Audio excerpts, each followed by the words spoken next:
கிறிஸ்துவுக்குள்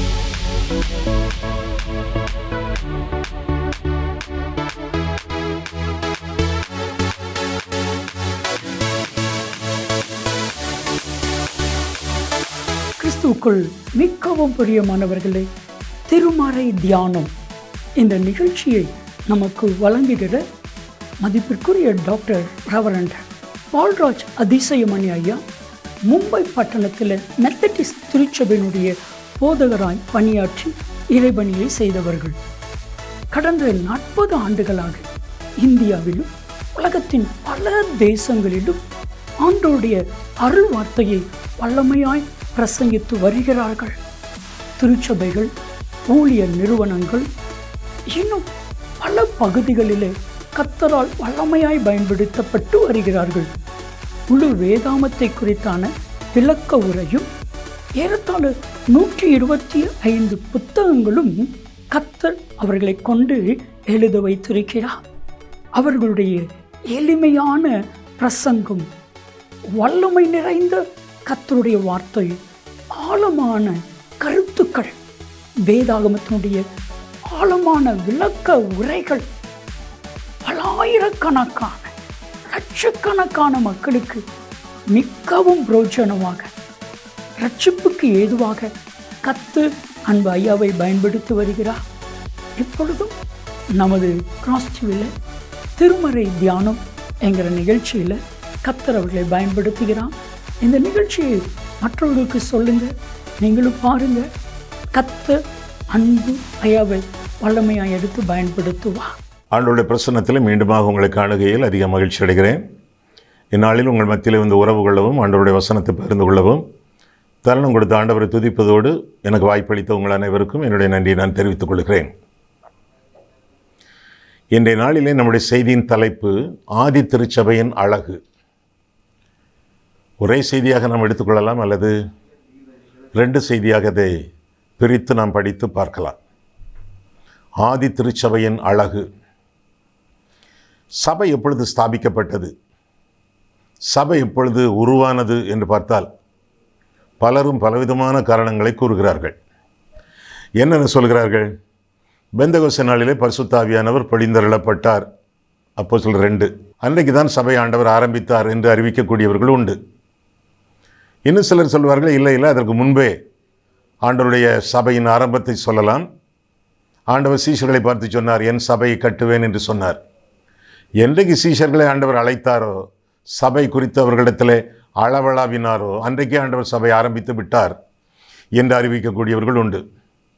இன்னும் சிலர் சொல்வார்கள், இல்லை அதற்கு முன்பாகவே சபை என்ற வார்த்தை வேதத்தில் காணப்படுகிறது. பழைய ஏற்பாட்டிலே மோசேயும் ஆரோனும் சபைக்கு முன்பாக வந்து நின்று என்று வேதத்தில் வாசிக்கிறோம்.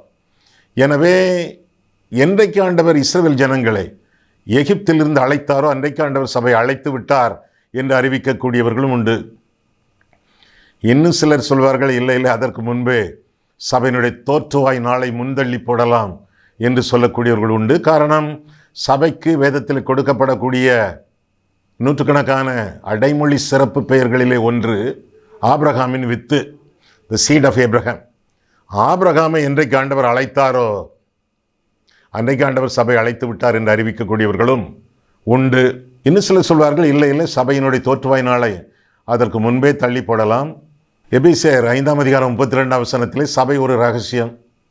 கணவன் மனைவி உறவை பற்றி சொல்லும் பொழுது இந்த ரகசியம் பெரியது, நான் சபை பற்றி சொல்கிறேன் என்று பவுல் சொல்வதாக பார்க்கிறோம். The church is a mystery. சபை என்பது ரகசியம் என்பதுதான் சாலச் சிறந்த ஒரு போதனையாகும். சபை எப்பொழுது ஸ்தாபிக்கப்பட்டது? மீண்டும் அதே கேள்வி. அது ஸ்தாபிக்கப்படவே இல்லை, அது ஆதி முதலாகவே இருக்கிறது என்பதுதான் வேதம் கூறக்கூடிய ஒரு போதனையாகும். எப்படி? சபை என்றால் கிறிஸ்துவின் சரீரம். கிறிஸ்துவின் சரீரத்திற்கு எப்பொழுது தோற்றம்? கிறிஸ்து ஆதி முதல் அந்த வரை, அவரே ஆதி, அவரே அந்தம், அவரே முந்தினவர், அவரே பிந்தினவர், அவரே அல்பா, அவரே ஒமேகா. ஆண்டவராக இயேசு கிறிஸ்து ஒரு தோற்றம் கிடையாதே. எனவே கிறிஸ்துவின் சரீரமாகிய திருச்சபைக்கும் ஒரு தோற்றம் கிடையாது, அதுவும் அனாதியாக இருக்கிறது என்பதுதான் வேதத்தின் போதனையாகும். அப்போஸ்தலர் 20:28 வாசிக்கிறோம், தேவன் தம்முடைய சுய இரத்தத்தினாலே சம்பாதித்த சபை என்று சொல்லி வேதம் நமக்கு கற்றுக் கொடுக்கிறது. சபை என்ற வார்த்தையும் சபைகள் என்ற வார்த்தையும் வேதத்திலே காணப்படுகின்றன. சபை என்றால் த பாடி ஆஃப் கிரைஸ்ட், கிறிஸ்துவின் சரீரம், கண்ணுக்கு தெரியாத விசுவாசிகளின் கூட்டம், ரட்சிக்கப்பட்டவர்களுடைய கூட்டம். சபை, பாடி ஆஃப் கிரைஸ்ட், இது சபை. இரண்டாவதாக சபைகள் புறம்பான சபைகள், ஆராதனை ஸ்தலங்கள் என்று சொல்லலாம். சபைகளை குறித்து நாம் வேதத்திலே வாசிக்கிறோம். ஆசியாவிலே மட்டும் 7 சபைகள், எபேசு, சிமிர்னா, பெர்கமு, தியத்தீரா, சர்தை என்று சொல்லி 1ஆம் அதிகாரத்திலே பட்டியல், 2ஆம் அதிகாரம், 3ஆம் அதிகாரங்களிலே அவைகளுக்குரிய நிருபங்களை நாம் பார்க்கிறோம். எபேசு சபை, கலாத்திய சபை, ரோமாபுரி சபை, இப்படி பல சபைகளையும் வேதத்திலே நாம் காண்கிறோம். ஆக சபை கிறிஸ்துவின் சரீரம், சபைகள் புறம்பான ஆராதனை ஸ்தலங்கள். ஒரு ஆராதனை ஸ்தலத்திலே அங்கத்தினராக இருப்பதை பார்க்கலும் ஆண்டவருடைய சரீரத்திலே அங்கமாக இருப்பது பாக்கியம். என்ன சொன்னேன்? சபைகளிலே ஒரு அங்கத்தினராக இருப்பதை பார்க்கலும் சபையிலே ஒரு அங்கமாக இருப்பது பாக்கியம். எப்படி? ஆண்டவருடைய சரீரத்திலே, திருச்சபையிலே அங்கமாக இருப்பது எப்படி? பாவத்திலிருந்து மனம் திரும்பி இயேசு சிலுவையிலே முடித்து வைத்த ரட்சிப்பை விசுவாசத்தோடு வாழ்க்கையிலே சொந்தமாக்கி கொண்டு ஆண்டவருக்கு மகிமையாக வாழ வேண்டும்.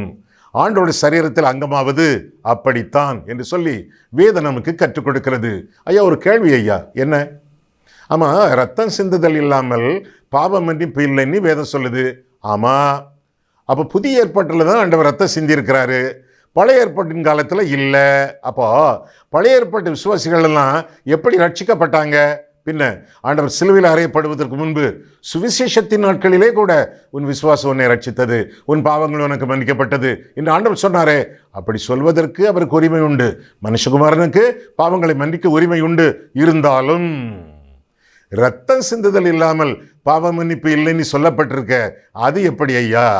இயேசுவானவர் இந்த உலகத்தில் உலாவி உபதேசித்து உபகாரங்களை செய்து மற்றவர்களுக்கு உதவி செய்து வாழும் பொழுது ரத்தம் சிந்தவில்லையே.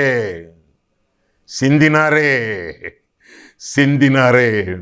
அவர் உலகத் தோற்றம் முதற்கொண்டே அடிக்கப்பட்ட வண்ணமாய் இருக்கிற ஆட்டுக்குட்டியானவர் என்று வெளிப்படுத்துகிற விசேஷம் 13ஆம் அதிகாரம் 8ஆம் வசனத்திலே பார்க்கிறோம். எப்பொழுது ரத்தம் சிந்தினார்? 2000 வருஷத்திற்கு முன்பு. அது சரித்திரம்.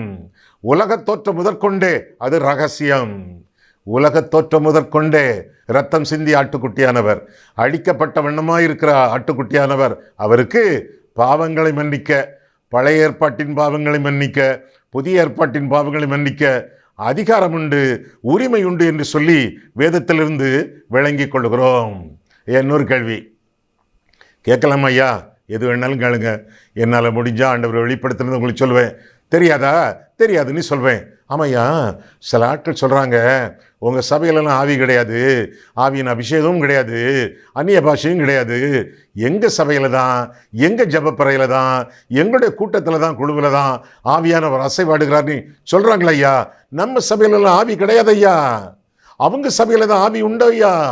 ஆவியானவர் அவங்களுக்கு தான் சொந்தமோ, அவங்க தான் ஆவியானவருக்கு சொந்தமோ? இது எப்படி ஐயா? என்ன பதில் சொல்ல? நான் பதில் சொல்லலையா. அப்போ வெளிப்படுத்துகிற விசேஷத்தில் பார்த்துருவோமே, வேதம் என்ன சொல்லுது, ஆவியானவர் என்ன சொல்லுகிறார் என்பதை பார்ப்போம். அவர் தானே வேதத்தின் நாயகர். வேத வாக்கியங்களெல்லாம் ஆவியானவரால் அருளப்பட்டவை ஆயிற்றே. அவர் தானே தெளிந்த புத்தியுள்ள ஆவியானவர். ஆவியானவர் சபைகளுக்கு சொல்லுகிறதை காதுள்ளவன் கேட்க கடவன் அப்படின்னு வேதத்தில் வாசிக்கிறோமே. அப்போ எந்த சபைகளுக்கெல்லாம் ஆவியானவர் சொல்லுகிறார், எந்த சபையில் ஆவியானவர் அசைவாடுகிறார் பார்த்துருவோமா? சிலர் என்ன சொல்கிறாங்க, ஆவிக்குரிய சபைகளில் தான் ஆவியானவர், எங்கள் சபை ஆவிக்குரிய சபை, உங்கள் சபை அப்படி இல்லை, அதனால் உங்கள் சபையில் ஆவி இல்லை, எங்கள் சபையில் தான் ஆவி. என்ன படுக்காளித்தனமான போதனை! வெளிப்படுத்தின விசேஷம் எடுத்துக்கொள்ளுங்கள். வெளிப்படுத்தின விசேஷம் பாருங்கள். வெளிப்படுத்தின விசேஷம் 1ஆம் அதிகாரம் 20ஆம் வசனம். என் வலது கரத்தில் நீ கண்ட 7 நட்சத்திரங்களின் ரகசியத்தையும் 7 பொன்குத்து விளக்குகளின் ரகசியத்தையும் எழுது. அந்த 7 நட்சத்திரங்களும் 7 சபையின் தூதர்களாம். அது யாரு? 7 தூதர்கள். ஒவ்வொரு சபைக்கும் ஒரு பராமரிப்பு தூதன் இருக்கிறானோ? இருக்கலாம் நிச்சயமாக.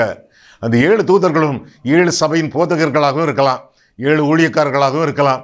சரி, தொடர்ந்து பாருங்க. நீ கண்ட 7 குத்து விளக்குகளும் 7 சபைகளாம். 7 சபைகள். என்ன விசேஷம் அதில்? அடுத்த அதிகாரம் பாருங்க, 2ஆம் வசனம், ஒரு அடுக்குமொழி வசனம். எதுக மோனி சொல்லுவாங்களே, மோனை விளையாடக்கூடிய ஒரு வசனம்.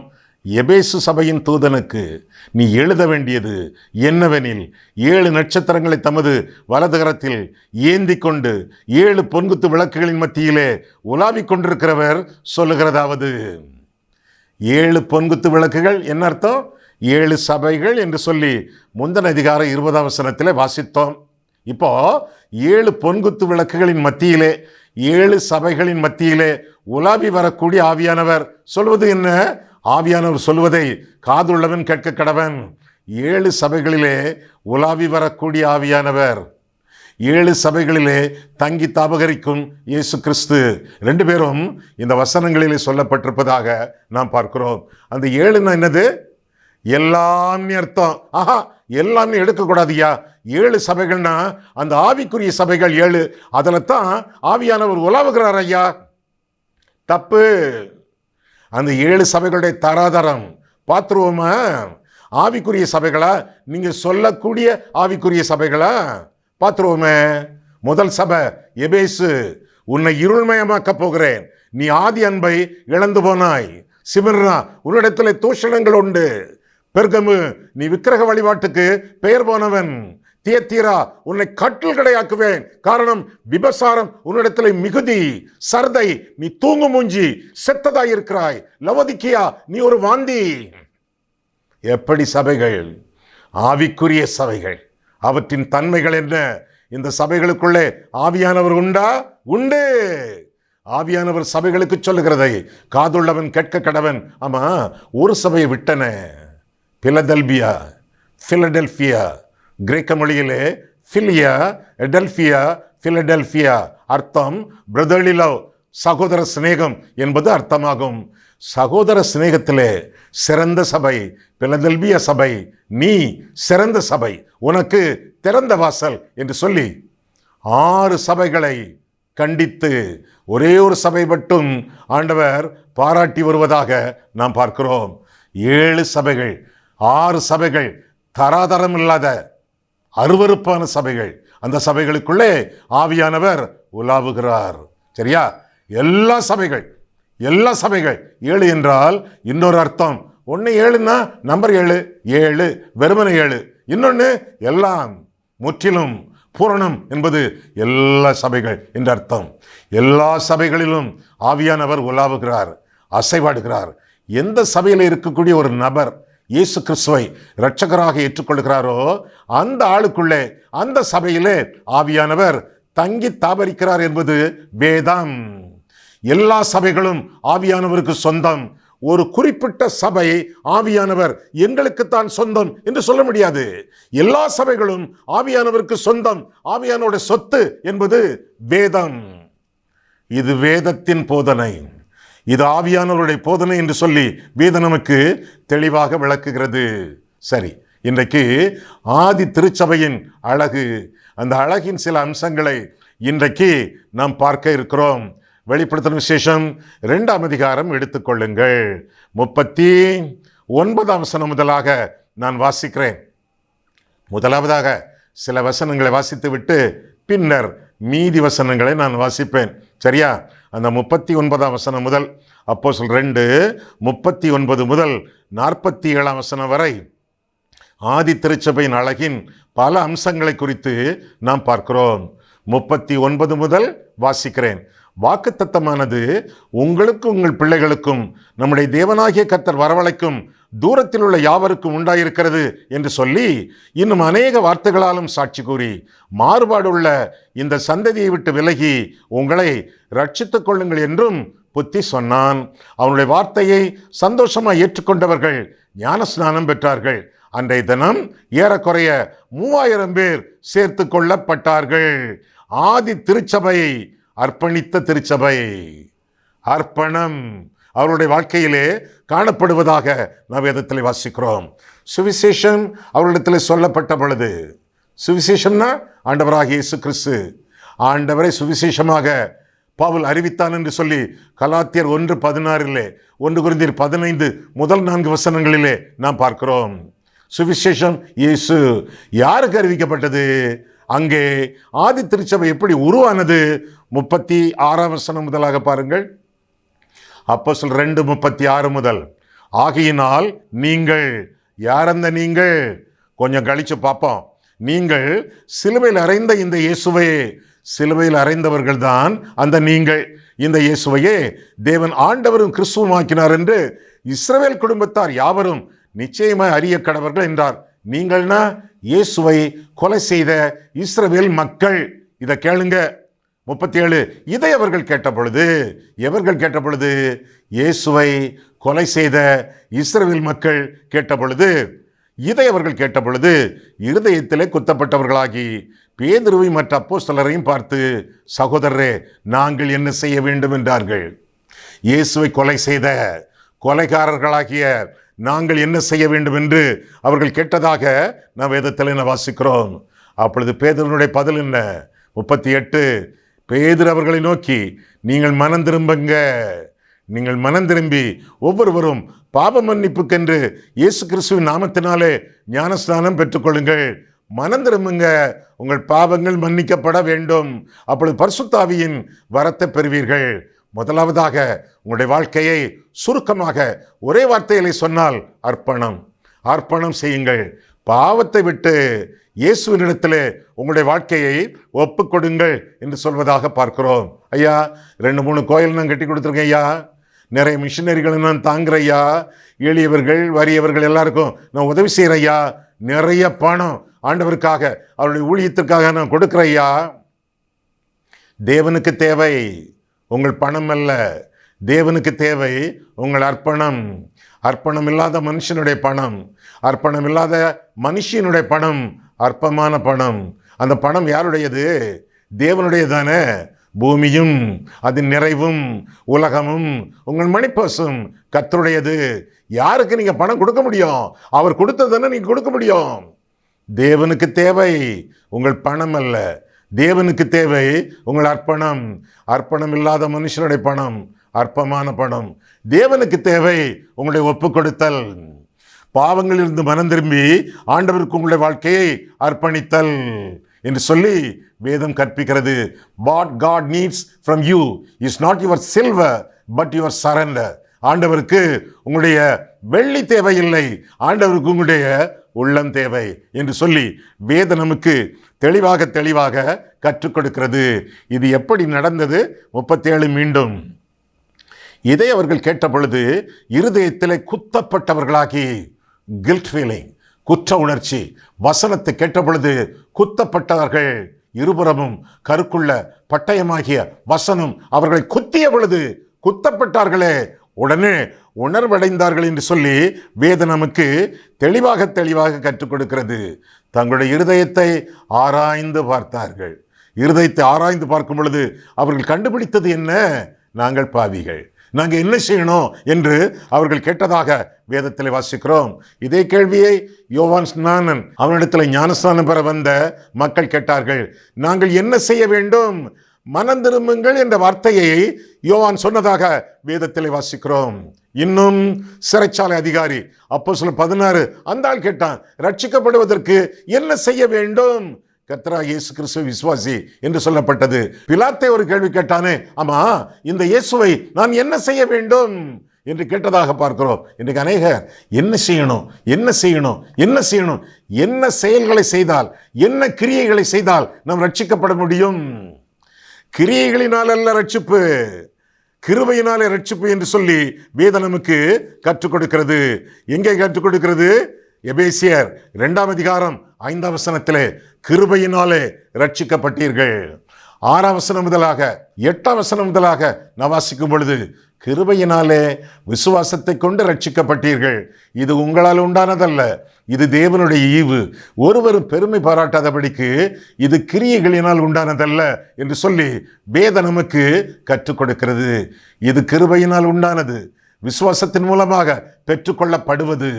கிரியினால் அல்ல, சன்மார்க்க கிரியினாலும் அல்ல, சடங்காச்சார கிரியினாலும் அல்ல என்று சொல்லி வேதம் நமக்கு கற்றுக் கொடுக்கிறது. சிலருக்கு இதுதான் ஆசை. ஐயா, விசுவாசித்தால் மட்டும் போதாது ஐயா, கிரியை வேணும் ஐயா. அதைத்தானே வேதத்தில் நான் வாசிக்கிறோம். எங்க வாசிக்கிறோம்? யாக்கோபு சொல்றான் ஐயா, ஆபிரகாம் எப்படி ரட்சிக்கப்பட்டான், ராகேல் எப்படி ரட்சிக்கப்பட்டாள்? விசுவாசத்தினாலே மட்டுமல்ல, கிரியையினாலே. அந்த கிரியை என்ற வார்த்தைக்கு கீழ்ப்படிதல் என்பது பொருளாகும். கீழ்ப்படிதலினாலே ஆபிரகாம் விசுவாசித்தான். அவன் தன்னுடைய மகனை பலிபீடத்தில் வைப்பதற்கு முன்பே விசுவாசித்தான். அது அவனுக்கு நீதியாக எண்ணப்பட்டது என்று சொல்லி வேதத்தில் வாசிக்கிறோம். சிலர் கிரியைக்கும் கீழ்ப்படிதலுக்கும் வித்தியாசம் தெரியாமலேயே போதித்துக் கொண்டிருக்கிறார்கள். சரி, இயேசு கிறிஸ்து என்ன சொல்கிறார் என்பதை பார்ப்போமா? யோவான் 6ஆம் அதிகாரம் பாருங்கள். இந்த வசனத்தை எல்லாம் நீங்கள் வாசித்திருக்கிறீர்கள். இந்த வசனத்தை சரியாக நீங்கள் புரிந்து கொள்ளவில்லை. இந்த வசனத்தை உங்களுடைய வேதத்தில் நீங்கள் அடிக்கோடு போட்டுக்கொண்டு வைக்கவில்லை. இன்றைக்கு போட வேண்டும். என்னது? அண்டர்லைன் பண்ணிக்கொள்ளுங்கள், அடிக்கோடு போட்டுக்கொள்ளுங்கள். யோவான் 6ஆம் அதிகாரம் பாருங்கள்.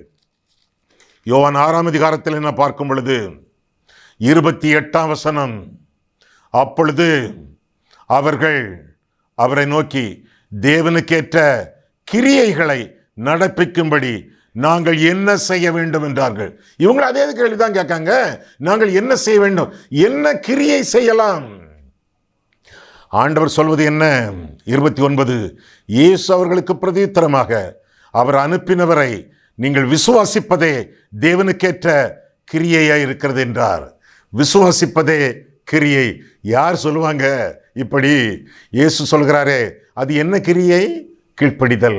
ரோமர் 1ஆம் அதிகாரம் 5ஆம் வசனத்திலே, தமது நாமத்தை பற்றும் விசுவாசத்திற்கு கீழ்ப்படிய பண்ணும் பொருட்டு என்று சொல்லி வேதத்திலே வாசிக்கிறோம். அப்போ யாக்கோபிலே கிரியை கிரியை என்று நீங்கள் வாசிப்பது கீழ்ப்படிதல் கீழ்ப்படிதல் என்று அர்த்தமாம். சரியா? ஆண்டவருக்கு கீழ்ப்படியும் பொழுது, ஆண்டவருடைய நாமத்திற்கு கீழ்ப்படியும் பொழுது உங்களுக்கு நிச்சயமாக ஆசீர்வாதம். என்ன கீழ்ப்படிதல்? பாவத்திலிருந்து மனம் திரும்பி இயேசுவை இரட்சகராக ஏற்றுக்கொண்டு வாழ்தல். அது மட்டுமல்ல, ரட்சிக்கப்பட்டவர்கள் தங்களுடைய ரட்சிப்பின் வாழ்க்கையை சாட்சியாக அறிவிக்கத்தக்கதாக, ஆண்டவருக்கு மகிமை உண்டாகத்தக்கதாக கீழ்ப்படிவார்கள். நற்கிரியைகளிலே அறிவிப்பார்கள். அதை ஆவியின் கனியின் அம்சங்கள் என்று கூட நாம் அறிவிக்கலாம். ஆக முதலாவதாக ஆதி திருச்சபை அர்ப்பணித்த சபை என்று சொல்லி வேதம் நமக்கு தெளிவாக கற்றுக் கொடுக்கிறது. அர்ப்பணித்த சபை, ஆண்டவருக்கு ஒப்பு கொடுத்த சபை என்று சொல்லி வேதம் கற்றுக் கொடுக்கிறது. ஆக முதலாவதாக அர்ப்பணித்த சபை. இரண்டாவதாக அந்த சபையை குறித்து பார்க்கும் பொழுது அப்போஸ்தலர் 2:40ஆம் வசனம், இன்னும் அநேக வார்த்தைகளாலும் சாட்சி கூறி மாறுபாடுள்ள இந்த சந்ததியை விட்டு விலகி. மாறுபாடுள்ள சந்ததி அப்படின்னு என்ன அர்த்தம்? மனம் திரும்பாதவர்கள், மாய்மாலமானவர்கள், மனக்கடினம் உள்ளவர்கள், மற்ற மதங்களை சேர்ந்தவர்கள்.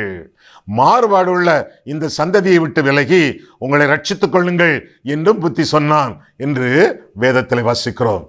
மாறுபாடுள்ள சந்ததி, மற்றவர்கள், ஆண்டவரை அறியாதவர்கள், அசுத்தத்திலே வாழ்கிறவர்கள், அர்ப்பணிக்காதவர்கள், இவர்களை விட்டு விலகி உங்களை காத்துக்கொள்ளுங்கள், உங்களை ரட்சித்துக் கொள்ளுங்கள் என்றும் புத்தி சொன்னதாக வேதத்திலே வாசிக்கிறோம். ஆக முதலாவதாக அர்ப்பணித்த சபை. இரண்டாவதாக அசுத்தத்திற்கு விலகிய சபை, அசுத்தம் நீங்கிய சபை, பரிசுத்தமான சபை என்று சொல்லலாம். முதலாவதாக பாவங்கள் மன்னிக்கப்பட்ட சபை என்று சொல்லலாம். இரண்டாவதாக பரிசுத்தமான சபை என்று சொல்லலாம். பாவ மன்னிப்பு, பரிசுத்தம் ரெண்டும் பரலோகத்திலிருந்து பரிசுத்த ஆவியானவரால் நமக்கு பரிசளிக்கப்பட்ட ஆசீர்வாதங்கள். பாவங்கள் மன்னிக்கப்பட்டவர்கள், ரட்சிக்கப்பட்டவர்கள் பரிசுத்தத்தோடு வாழ வேண்டும். அன்றொரு நாள் ரட்சிக்கப்பட்டவர்கள் அன்றாடகம் ரட்சிக்கப்பட வேண்டும். ஒவ்வொரு நாளும் மனம் புதிதாகிறதுனாலே மறுரூபமாக வேண்டும் என்று ரோமர் 12ஆம் அதிகாரம் முதல் 2 வசனங்களிலே நாம் பார்க்கிறோம். ஆமா, பாவங்கள் மன்னிக்கப்பட்டீர்களே, ரட்சிக்கப்பட்டீர்களே, ஜீவ புஸ்தகத்திலே கூட உங்களுடைய பெயரெல்லாம் உண்டே, பரிசுத்தமாக ஜீவிக்கிறவர்களா நீங்கள் திருச்சபை அங்கத்தினர்களாயிற்றே. திருச்சபைனா என்ன அர்த்தம்? திரு என்ற வார்த்தைக்கு பல அர்த்தங்கள். திரு என்றால் மதிப்பிற்குரிய, திரு என்றால் அழகிய, திரு என்றால் செல்வம், திரு என்றால் நெற்றி, திரு என்றால் பரிசுத்தம், திருமணம், பரிசுத்த விவாகம். திரு என்றால் பரிசுத்தம், சபை என்றால் அழைக்கப்பட்டவர்கள் என்பது பொருளாகும். கிரேக்க மொழியிலே எக்லேசியா என்ற வார்த்தைக்கு அழைக்கப்பட்டவர்கள் அல்லது சபையார் என்பது பொருளாகும். அப்போ திருச்சபை என்றால் பரிசுத்தத்திற்கு அழைக்கப்பட்டவர்கள் என்பது பொருளாகும். ஒரு வசனம், திருச்சபைக்குரிய விளக்கத்திற்குரிய ஒரு வசனம் ஒரே வசனத்தில் சொல்லக்கூடுமானால் அது 1 பேதுரு 2ஆம் அதிகாரம் 9ஆம் வசனம். என்ன வசனம் அது? நீங்களோ உங்களை அந்தகாரத்திலிருந்து தம்முடைய ஆச்சரியமான ஒளியினிடத்திற்கு வரவழைத்தவருடைய புண்ணியங்களை அறிவிக்கும்படி தெரிந்து கொள்ளப்பட்ட சந்ததி, ராஜரிகாசாரிய கூட்டம், பரிசுத்த ஜாதி, அவருக்கு சொந்தமான ஜனம் என்று நாம் வாசிக்கிறோம். திருச்சபை மக்கள் பரிசுத்தத்திற்கு அழைக்கப்பட்டவர்கள், பாவத்திலிருந்து பிரித்தெடுக்கப்பட்டு தேவனுக்கென்று பரிசுத்தமாக்கப்பட்டவர்கள். பரிசுத்தம் என்றால் சும்மா பரிசுத்தம் பரிசுத்தம் என்பது மட்டுமல்ல, பிரித்தெடுக்கப்பட்டவர்கள் என்பது பொருளாகும். Separated from sin and set apart for God. A holy life is a life that is separated from sin and set apart for God. பரிசுத்த வாழ்க்கை என்பது பாவத்திலிருந்து பிரித்தெடுக்கப்பட்ட தேவனுக்கென்று பிரத்யேகப்படுத்தப்பட்ட வாழ்க்கை ஆகும். பாவத்தை விட்டு, பாவ பழக்க வழக்கங்களை விட்டு, பழைய மதத்தை விட்டு பிரித்தெடுக்கப்பட்ட வாழ்க்கை. பரிசுத்தவான்கள் யார்? பிரித்தெடுக்கப்பட்டவர்கள் என்பது அதன் பொருளாகும். ஆபிரகாம் முதலாவதாக தன்னுடைய சொந்த ஊரை விட்டு பிரித்தெடுக்கப்பட்டவன். கல்தேயருடைய பட்டணத்திலிருந்து கானான் தேசத்திற்கு பிரித்தெடுக்கப்பட்டு வந்தவன். தன்னுடைய குடும்பத்தை விட்டு பிரித்தெடுக்கப்பட்டவன். பின்னர் லோத்தை விட்டு பிரித்தெடுக்கப்பட்டவன். பின்பு ஈசாக்கு.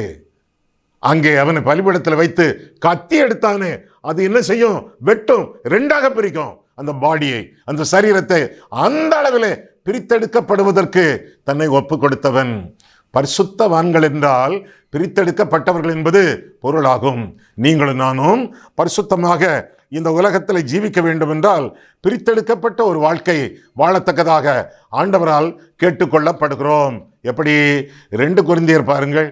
2 கொரிந்தியர் 6ஆம் அதிகாரம் 14ஆம் வசனம் முதலாக பார்க்கும் பொழுது, பொதுவாக நீங்கள், குறிப்பாக திருமணமாக போகிறவர்கள், சிறப்பாக மற்ற மதத்தினரோடு வியாபார உடன்படிக்கை பண்ணக்கூடியவர்கள், எவ்விதத்திலோ மற்றவர்களோடு தொடர்பு கொள்ளும் பொழுது, உறவு கொள்ளும் பொழுது, உடன்படிக்கை செய்யும் பொழுது அவர்கள் வாசிக்க வேண்டிய பாகங்கள் 2 கொரிந்தியர் 6ஆம் அதிகாரம் 14 முதல், அந்நிய நுகத்திலே அவிசுவாசிகளுடன் பிணைக்கப்படாதிருப்பீர்களாக. நீதிக்கும் அநீதிக்கும் சம்பந்தம் ஏது? நீதி நீங்க, அநீதி அவங்க. ஒளிக்கும் இருளுக்கும் ஐக்கியம் ஏது? ஒளி நீங்க, இருள் அந்த ஆளு. கிறிஸ்துவுக்கும் பேலியாளுக்கும் இசைவேது? கிறிஸ்துவின் பிள்ளை நீங்க, பேலியாள் அந்த ஆளு. அவிசுவாசியுடனே விசுவாசிக்க பங்கேது? விசுவாசி நீங்க, அவிசுவாசி அந்த பொண்ணு. தேவனுடைய ஆலயத்துக்கும் விக்கிரகங்களுக்கும் சம்பந்தம் ஏது? தேவனுடைய ஆலயம் நீங்களே, அந்த ஆலயம் நீங்க. ஆனா விக்கிரகங்கள் அந்த ஆட்கள். சம்பந்தம் ஏது? நான் அவர்களுக்குள்ளே வாசம் பண்ணி அவர்களுக்குள்ளே உலாவி அவர்கள் தேவனாயிருப்பேன், அவர்கள் என் ஜனங்களாயிருப்பார்கள் என்று தேவன் சொன்னபடி நீங்கள் ஜீவனுள்ள தேவனுடைய ஆலயமாக இருக்கிறீர்களே. 1 கொரிந்தியர் 3:16, 1 கொரிந்தியர் 6:19. நீங்கள் தேவனுடைய ஆலயமாக இருக்கிறீர்களே, பிரித்தெடுக்கப்பட்டவர்களாக இருக்கிறீர்களே, பரிசுத்தவான்களாக இருக்கிறீர்களே. ஆக அவர்களோடு சம்பந்தங்களாதவர்கள், தேவனுடைய பிள்ளைகளோடு சம்பந்தம் கலந்து உடன்படிக்கை செய்யுங்கள், உறவு கொண்டாடுங்கள், உண்மை உத்தமமாக இந்த உலகத்திலே ஜீவியுங்கள். 17 ஆனபடியினாலே நீங்கள் அவர்கள் நடுவில் இருந்து புறப்பட்டு பிரிந்து போய் அசுத்தமானதை தொடாதிருங்கள் என்று கர்த்தர் சொல்கிறார். பரிசுத்தமாக ஜீவிக்க வேண்டியது உங்கள் கடமைகள்.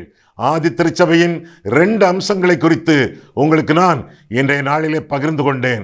இன்னும் சில அம்சங்கள் உண்டு, வரக்கூடிய நாட்களிலே நாம் பார்ப்போம். ஒருவேளை 7-8 அம்சங்கள் என்றால் எல்லாவற்றையும் இன்றைக்கே சொல்லிவிட்டால் சுருக்கமாகத்தான் சொல்ல வேண்டியது இருக்கும். ஓரளவு பெருக்கமாக ஒவ்வொரு காரியத்தை சொல்லத்தக்கதாக விட்டு நான் சொல்லுகிறேன். நீங்களோ இந்த செய்திகளை விட்டு விடாதிருங்கள், தொடர்ந்து பங்கு பெறுங்கள், செய்திகளை படித்து தியானிங்கள். இன்றைக்கு ஆதி திருச்சபை அர்ப்பணித்த சபை, இன்றைக்கு ஆதி திருச்சபை அசுத்தத்திற்கு விலகிய சபை. நீங்களும் ஆண்டவருக்கு உங்களுடைய வாழ்க்கையை அர்ப்பணித்து அசுத்தத்திற்கு விலகி ஆவிக்குரிய மக்களாக ஜீவிக்க வேண்டியது உங்களுடைய அனுதின கடமை. கண்களை மூடுவோம், கர்த்தரை பார்ப்போம். அன்புள்ள ஆண்டவரே, உம்முடைய வசனங்களை ஆராயவும் எங்கள் வாழ்க்கையை ஆராயவும் உம்முடைய சந்நிதியிலே எங்களை வழிநடத்தினீர். அதற்காக நன்றி செலுத்துகிறோம் சுவாமி. ஆதி திருச்சபையின் அழகு எங்களுடைய வாழ்க்கையிலே பிரதிபலிக்கத்தக்கதாக, எங்களுடைய சபையிலும் பிரதிபலிக்கத்தக்கதாக எங்களை உமக்கு அர்ப்பணிக்கிறோம் ஆண்டவரே. உம்முடைய சித்தத்தின்படி, வேத சத்தியத்தின்படி அர்ப்பணித்த மக்களாக, அசுத்தத்திற்கு விலகிய மக்களாக, ஆண்டவருடைய பிள்ளைகளாக நாங்கள் ஜீவிக்க அருள் செய்யும். இயேசு கிறிஸ்துவின் நாமத்தில் ஜெபிக்கிறோம் பிதாவே. ஆமேன்.